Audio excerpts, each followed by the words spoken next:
آج ہم آپ کو پاکستان کے ونڈ کوریڈور جم پیر گارو لیے چلتے ہیں، جہاں اس وقت 700 سے 800 تک ونڈ ٹربائنز پاکستان کے لیے بجلی پیدا کر رہی ہیں، اور پاکستان ٹریڈیشنل طریقوں اور ماحول کو آلودہ کرنے والے ذرائع کے برعکس کلین اور گرین ونڈ انرجی سے چلنے والے ملک میں بدلنے جا رہا ہے۔ 2005 میں وزارت سائنس اور ٹیکنالوجی کے تعاون سے ونڈ پاور کے لیے پاکستان کے ساحلی علاقوں کا ایک سروے کیا گیا، جس میں سندھ بلوچستان کے ساحلی علاقوں میں ونڈ پاور کے لیے پوٹینشل پایا گیا۔ سروے کے مطابق بلوچستان کی نسبت سندھ کے ساحلی علاقے ونڈ پاور کے لیے زیادہ موزوں پائے گئے۔ اگست 2006 میں AEDB alternate energy development board نے 56 کمپنی کو لیٹر آف انٹینٹ جاری کیے، لیکن بہت زیادہ رسپانس نہیں آیا۔ 2006 میں فوجی فرٹیلائزر کمپنی نے سب سے پہلے ونڈ پاور پلانٹ کے لیے کوششوں کا آغاز کیا۔ اس کے بعد ترک کمپنی زورلو انرجی بھی میدان میں آ گئی۔ 2007 میں ان دو کمپنیوں کو جم پیر میں زمین الاٹ ہوئی۔ 2008 تک ایک بھی wind power project national grid کے ساتھ منسلک نہیں ہو پایا، لیکن 2009 تک ترک کمپنی زورلو انرجی نے جرمنی کی بنی ہوئی 1.2 میگا واٹ کی بغیر گیئر والی 5 وینسز ونڈ ٹربائنز لگائیں، جن کی کل استعداد 6 میگا واٹ تھی۔ اس پاور پروجیکٹ کا افتتاح اپریل 2009 میں سابق وزیر اعظم سید یوسف رضا گیلانی نے کیا، اور حیدرآباد الیکٹرک سپلائی کمپنی کو 6 میگا واٹ بجلی کی فراہمی شروع کر دی گئی۔ FFC نے نومبر 2009 میں FFC energy limited company incorporate کرائی۔ فروری 2010 میں جرمن ونڈ پاور کمپنی نارڈیکس کے ساتھ کانٹریکٹ سائن ہوا، اور کنسٹرکشن کے کام کا آغاز 7 جولائی 2011 میں ہوا۔ پہلی ونڈ ٹربائن 25 جنوری 2012 میں چالو ہوئی۔ 22 نومبر 2012 تک تمام کام مکمل ہو گئے، اور 22 دسمبر 2012 کو پاکستان کے سابق صدر آصف علی زرداری نے اس منصوبے کا افتتاح کیا۔ اس طرح پاکستان کا دوسرا 49.5 mega watt wind power plant national grid کو کلین اینڈ گرین انرجی فراہم کرنے لگا۔ پروجیکٹ کی کل لاگت $133.5 ملین تھی۔ زورلو انرجی نے دوسرے مرحلے میں ڈنمارک کی بنی ہوئی ویسٹز 1.8 میگا واٹ 29 ٹربائن لگائی، جن کی کل استعداد 50.4 میگا واٹ تھی۔ جولائی 2013 میں نیشنل گریڈ کو 56.4 میگا واٹ بجلی فراہم کرنے کا اعلان کیا۔ پروجیکٹ کی کل لاگت $143 ملین تھی۔ یوں 2013 میں جم پیر سندھ میں انسٹالڈ ونڈ انرجی کے 2 پلانٹ سے 100 میگا واٹ سے زائد بجلی نیشنل گریڈ میں شامل ہونا شروع ہو گئی۔ جم پیر کے 21 ونڈ فارم سے اب تک تقریباً 1081.6 میگا واٹ بجلی قومی گریڈ کو مل رہی ہے۔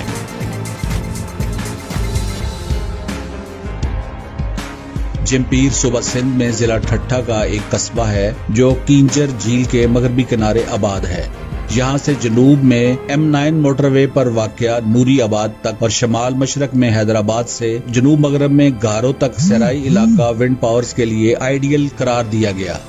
جم پیر ونڈ کوریڈور ایک دہائی قبل تک صرف بنجر زمین پیش تھا۔ خانہ بدوش قبائل اس سے گزرتے، لیکن قیام کبھی نہیں کیا۔ یہ نمکین اراضی کا ایک وسیع ٹکڑا ہے۔ یہاں کی زنگ آلود ہوائیں زراعت کے لیے بھی موزوں نہیں ہیں۔ اب جم پیر کا یہ علاقہ بڑے بڑے ونڈ فارم سے بھرا پڑا ہے، جسے محض چند ٹربائنوں کے ساتھ سن 2009 میں شروع کیا گیا تھا، اور اب پاکستان کی کلین اور گرین انرجی کا گھر بن گیا ہے۔ بھاری انڈسٹریل ساز و سامان لانے کے لیے بندرگاہ بھی قریب ہے۔ بن قاسم سے کیٹی بندر تک ساحلی پٹی ہے، جو گارو کے میدانوں تک پھیلی ہوئی ہے۔ گارو میں پہلا project 49.5 mega watt hydro China Dawood wind farms CPEC کے تحت لگایا گیا، جس کا افتتاح 2015 میں چائنا کے صدر کی پاکستان آمد پر نواز شریف اور چائنی صدر نے ویڈیو لنک کے ذریعے کیا۔ یہاں اس وقت 5 پروجیکٹ کام کر رہے ہیں، جس کے تحت 130 کے لگ بھگ ونڈ ٹربائن لگی ہیں، جو تقریباً 250 میگا واٹ تک بجلی پیدا کر رہی ہیں۔ پاکستان کا موجودہ ونڈ کوریڈور جم پیر اور گارو پر مشتمل ہے، جو 180 کلومیٹر لمبا اور 60 کلومیٹر چوڑا ساحلی اور صحرائی علاقہ ہے، جو بن قاسم سے مشرق میں کیٹی بندر تک اور شمال میں حیدرآباد تک پھیلا ہوا ہے۔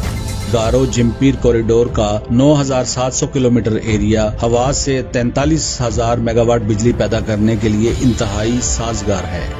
पाकिस्तान इस वक्त 24 विंड प्रोजेक्ट प्रोडक्शन कर रहे हैं, जिनमें 1.2 मेगावाट से लेकर 2.5 मेगावाट की 711 विंड टरबाइन के जरिए 1235 मेगावाट बिजली पैदा हो रही है, जबकि दिसंबर 2021 तक मजीद 660 मेगावाट के विंड प्रोजेक्ट्स की पैदावार शुरू होने का इम्कान है। अभी कुछ और प्रोजेक्ट्स भी पाइपलाइन में हैं। इनके शामिल होने से 275 मेगावाट मजीद इजाफे की उम्मीद है।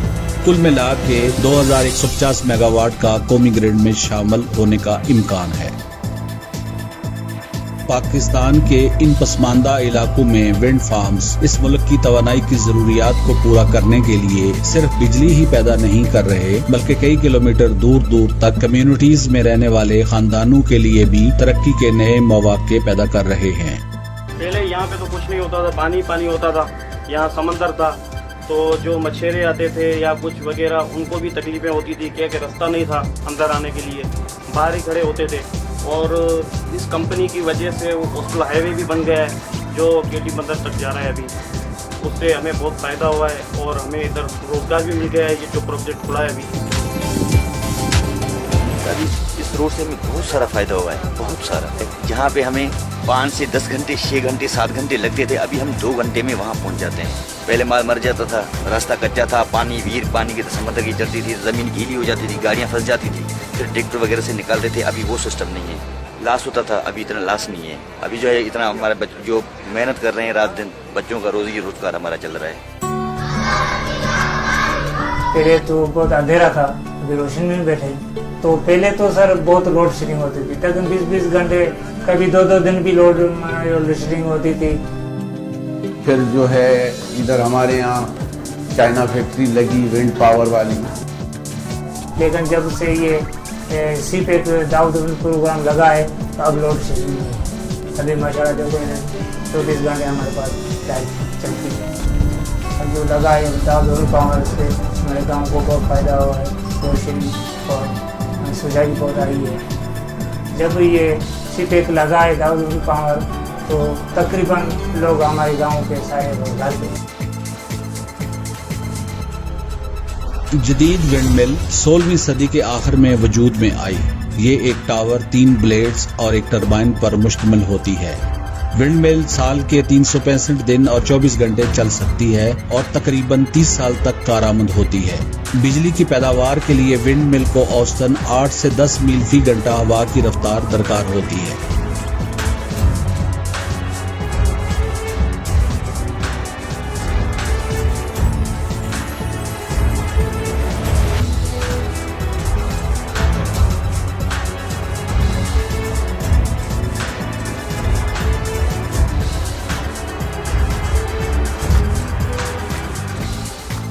पहली मशहूर बिजली बनाने वाली विंड मिल 1887 में स्कॉटलैंड के इलाके मैरी क्रीक में इंस्टॉल हुई, जिसकी विंड पावर से दुनिया का पहला घर रोशन हुआ। और दूसरी 1888 में क्लीवलैंड, ओहायो, अमेरिका में इंस्टॉल हुई, जिससे 12 किलोवाट बिजली हासिल होती थी और एक पूरा मैंशन रोशन होता था। डेनमार्क में 1890 में इंस्टॉल की गई। 1908 तक डेनमार्क में 5 से 25 किलोवाट बिजली बनाने की 72 विंड मिल्स टरबाइन काम कर रही थी। ये सफर अपने इर्तिकाई मराहल से गुजरता हुआ मौजूदा विंड मिल टरबाइन तक पहुंचा।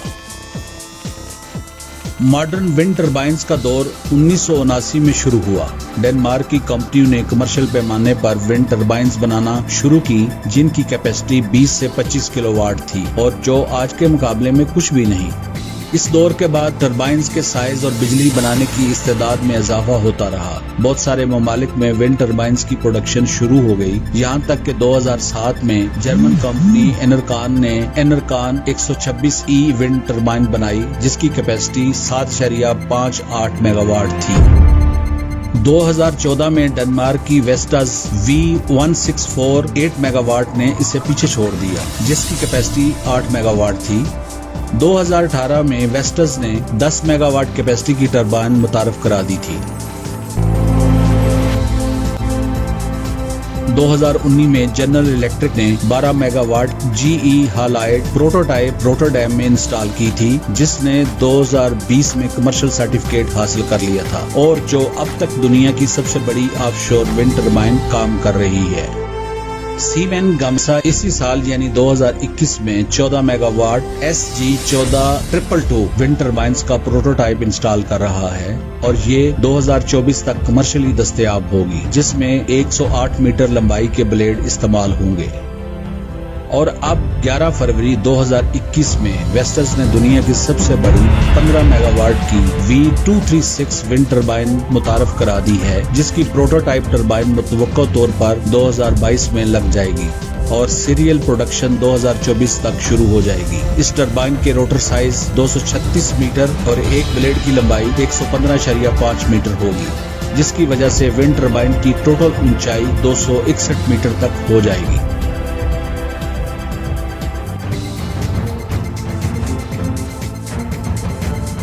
जहां हम विंड टरबाइन के साइज की बात कर रहे हैं, वहीं आपको बताते चलें कि जितने लंबे ब्लेड इस्तेमाल हो रहे हैं, इतना ही इनकी एक जगह से दूसरी जगह ट्रांसपोर्टेशन मुश्किल है। ये बड़े बड़े ट्रक और शिप्स के जरिए मुंतकिल किए जाते हैं। General electric GE renewable energy की सैली कंपनी LM विंड पावर्स दुनिया भर में हर 5वीं विंड टरबाइंस को LM ने ब्लेड फराहम किए हैं। ये LM विंड पावर के पायलट प्रोजेक्ट के लिए 88.4 मीटर लंबे और 4.47 मीटर ऊंचे ब्लेड की रिकॉर्ड ब्रेकिंग ट्रांसपोर्ट है, जो 2016 में एक साल की प्लानिंग के बाद डेनमार्क के शहर लेंडरस्कीव से आल्बोग के ब्लेड टेस्ट सेंटर तक तकरीबन 220 किलोमीटर दूर ट्रांसपोर्ट किया गया। LM ने ही 2019 में ये 107 मीटर लंबा ब्लेड बनाया। इसकी प्रोडक्शन और ट्रांसपोर्टेशन इस वक्त आपके सामने है। National renewable energy laboratory USA के मुताबिक विंड टरबाइंस बुनियादी तौर पर 70 से 79% स्टील से बनती हैं। इसके अलावा 11 से 16% फाइबर ग्लास या प्लास्टिक, 5 से 17% आयरन या कास्टिंग आयरन, 1% कॉपर और 2% तक एल्यूमिनियम इस्तेमाल होता है।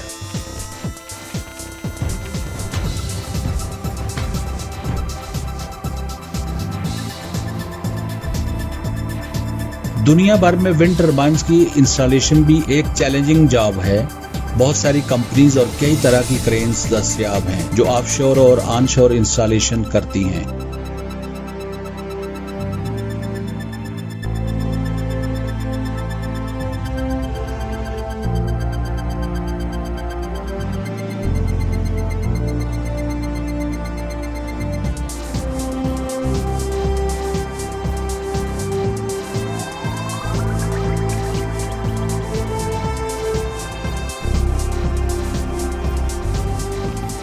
आजकल एक नई टेक्नोलॉजी इजाद हुई है जिसमें क्लाइंबिंग क्रेन इस्तेमाल हो रही है, जो हब के साथ चिपक कर बड़ी बड़ी विंड टरबाइंस, रोटर्स और हब को बड़े आराम से सैकड़ों मीटर बुलंदियों तक पहुंचा देती है।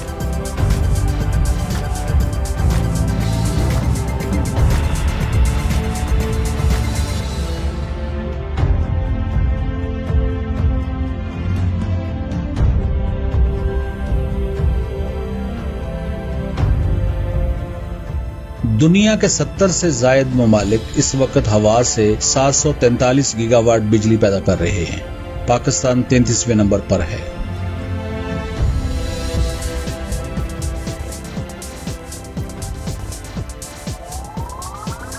डेनमार्क दुनिया भर में सबसे बड़ा विंड टरबाइन मैन्युफैक्चरर है और ऑफशोर विंड फार्म प्रोड्यूसर है।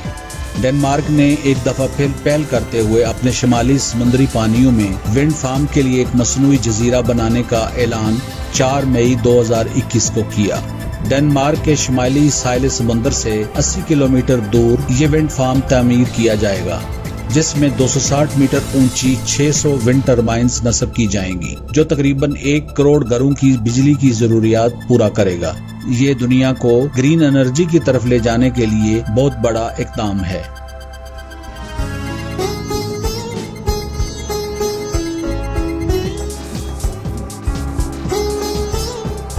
आपने बदलता पाकिस्तान देखा। वीडियो आपको पसंद आई होगी। अपने मुल्क का पॉजिटिव इमेज दुनिया को दिखाने के लिए वीडियो लाइक करें, शेयर करें और चैनल सब्सक्राइब करें ताकि पाकिस्तान की ऐसी ही काबिल फख्र वीडियोस आप तक पहुंचती रहें और दुनिया भर तक पहुंचती रहें। पाकिस्तान पाइंदाबाद।